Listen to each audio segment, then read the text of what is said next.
have you authorized the uniformed military to detain or arrest protesters in Los Angeles?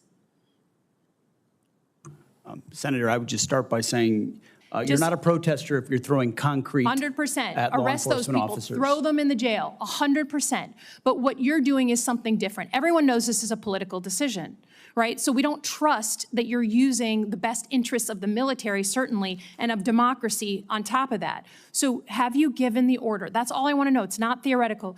For the U.S. military, not law enforcement. They can arrest all day long. That's their job. A tense Senate hearing erupts as Senator Slotkin challenges the defense secretary over the deployment of thousands of troops to Los Angeles, the authority of the military to detain protesters, and whether lethal force has ever been authorized against unarmed citizens.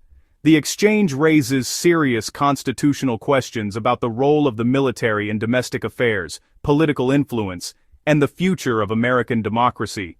From sharp accusations to blunt yes or no demands, this confrontation exposes deep divisions over national security, civil liberties, and the limits of executive power. Watch the full breakdown, key moments, and what this means for the country moving forward. Let's slide in. If you find this political breakdown interesting, please give me a thumbs up and as well, like and subscribe for more. Senator Slotkin. Thank you, Chairman. Mr. Secretary, I said in your hearing, when you had your confirmation hearing, that my biggest concern with you at the helm was the potential use of the military in ways that contradict the Constitution or that taint what I hope we all want, which is an apolitical military.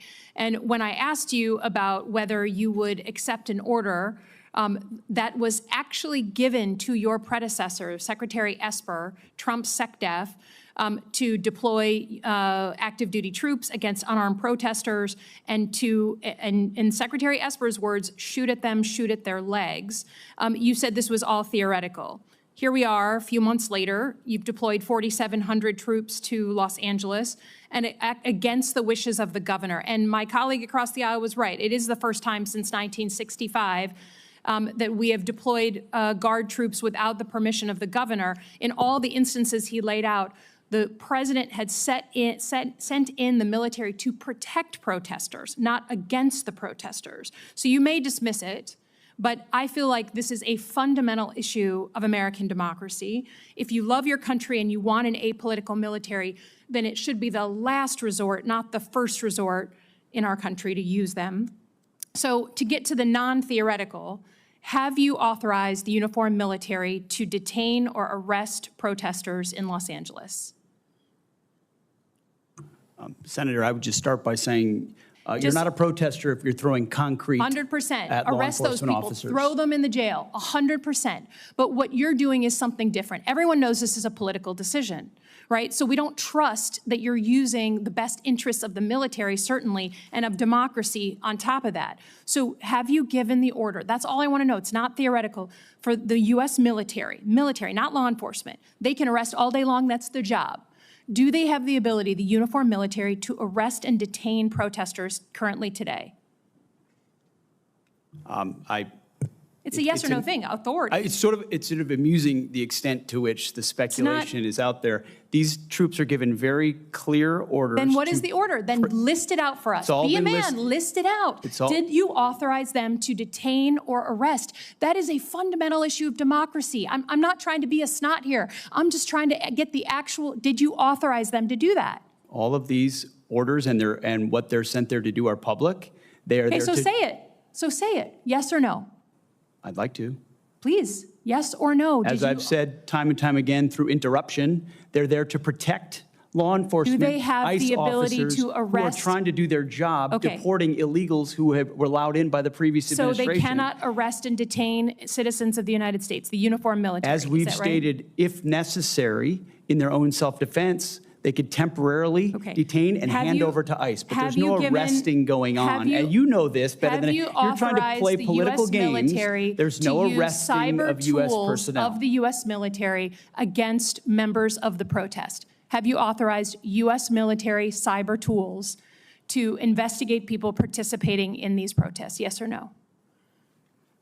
Certainly in no way that I'd be aware of. Okay, that's good. I love that answer. That's great.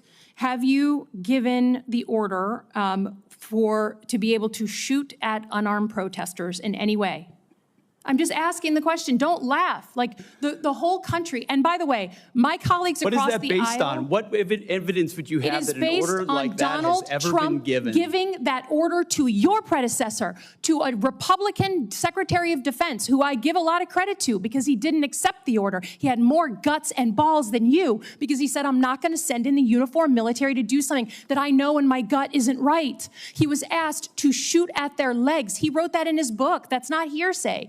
So your poo-pooing of this, it just shows you don't understand who we are as a country, who we are. And all of my colleagues across the aisle, especially the ones that served, should want an apolitical military and not want citizens to be scared of their own military. I love the military. I served alongside my whole life, so I'm worried about you tainting it.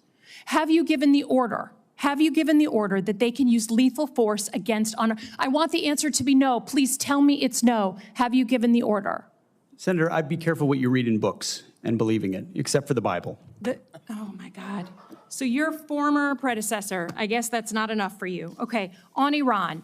I don't think there's a debate. There's like a cat fight going on in your own party about whether to go after Iran. Have you commissioned any day after planning? So any force protection, any use of ground troops in Iran, any cost assessments? Because I don't think we doubt what we can do as a country in the attack. It's the day after with Iraq and Afghanistan that so many of us have learned to be so deeply concerned about. Have you authorized day after planning?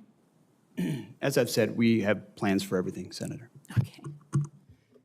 And I would also reiterate how we began, that there will be a classified portion of this 15 minutes after we adjourn.